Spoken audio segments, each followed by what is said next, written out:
नमस्कार, मी पोपट पिटेकर. नवराष्ट्रामध्ये आपलं सर्वांचं स्वागत. अहिल्यानगर जिल्हाधिकारी कार्यालयासमोर शासकीय आणि निमशासकीय कर्मचाऱ्यांचं उपोषण सुरू आहे.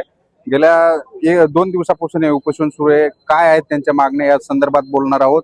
काय सांगाल तुम्ही, कालपासून इथं उपोषणाला बसलात? खरं तर कर्मचारी संघटनेच्या माध्यमातून समस्त महाराष्ट्रातील कर्मचाऱ्यांचे प्रश्न आम्ही शासनासमोर मांडतोय. आज त्याचा दुसरा दिवस आहे. अगदी आक्रोश करून टाहो फोडून देखील या निर्दयी शासनाला जाग येत नाहीये. या रणरणत्या उन्हात आम्ही सगळेजण शासनाकडे आमच्या मागण्यांसाठी दाद मागतोय, परंतु शासन आज दुसरा दिवस असून देखील याला कुठल्याही प्रकारची भीक त्यांनी घातलेली नाही. भीक याच्याकरता की माय बापाकडे भीक मागावी लागते, हे दुर्दैव आहे. भीक हा शब्द त्यांनी उपहासात्मक घ्यावा.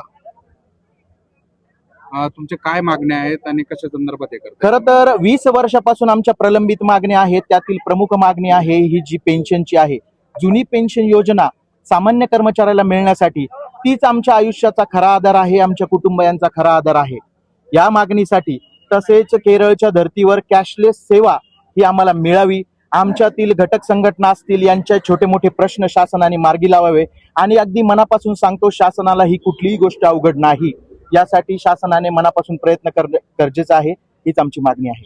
तुम्ही कोणत्या विभागातले आहेत? वन विभागातील आहे. दुसरा दिवस आहे संपाचा. जुनी पेन्शन योजना मिळण्यासाठी आम्ही संपावर एकजुटीनं आलेलो आहोत. काय सांगाल तुम्ही? मी अहिल्यानगर राज्य कर्मचारी संघटनेचा सरचिटणीस बोलतो. कालही मी अशाच पद्धतीने बोललो की ह्या शासनाने कर्मचाऱ्याविषयी अशी भावना का ठेवली आणि का विनाकारण पिळवतंय. 1/4/24 आमचा GR बाहेर काढला, पेन्शन दिली आम्हाला, पण त्याची नियमावली दिली नाही. शासनाने आम्हाला नियमावली ताबडतोब द्यावी. 2005 पासून आमचा कर्मचारी पेन्शन पासून वंचित आहे. त्याला पेन्शन किती मिळणार?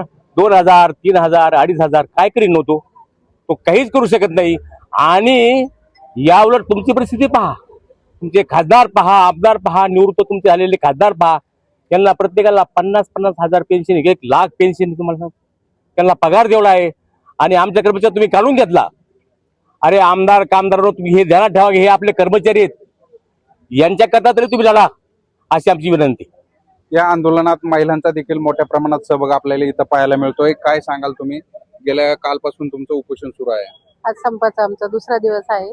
2005 पासूनचे जे लागलेले कर्मचारी, त्यांना पेन्शन नाहीये. आमदार खासदारांना 5 वर्ष काम करतात, त्यांना पेन्शन आहे. आमचा बांधव 30 वर्ष 40 वर्ष सेवा करतो, तरी त्यांना पेन्शन नाही. म्हातारपणाचा आधार पेन्शन आहे. पेन्शन असेल तरच घरामध्ये लोकांना इज्जत आहे. पेन्शन नसेल तर ते 3 आणि 4 हजारात त्यांचं आयुष्य कसे जगतील? म्हातारपणात त्यांना वेगवेगळे आजार सुरू होतात. जे काम आम्ही करतो 30 वर्ष शासनासाठी झिजतो, त्याच्यानंतर तेव्हा ते रिटायर होतात, त्यांना शुगर सारखे चांगले चांगले आजार होतात. मग त्या आजारावर खर्च करण्यासाठी त्यांच्याकडे पैसा नाही राहिला.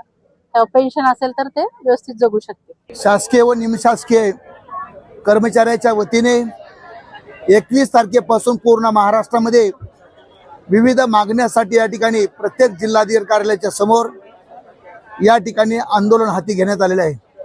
खरं तर हे सर्व कर्मचारी इथल्या गोरगरीब लोकांची सेवा करतात व प्रत्येक लोकांच्या अडचणीमध्ये मदत करतात.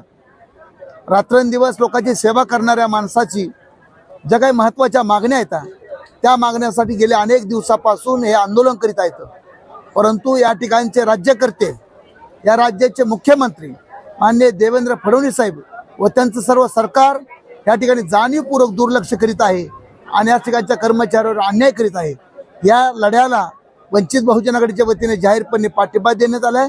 त्याचबरोबर जोपर्यंत याला न्याय मिळत नाही तोपर्यंत आदरणीय ॲडव्होकेट बाळासाहेब आंबेडकरांच्या वतीने या ठिकाणी ह्या लढ्यामध्ये सहभाग नोंदवला जाईल.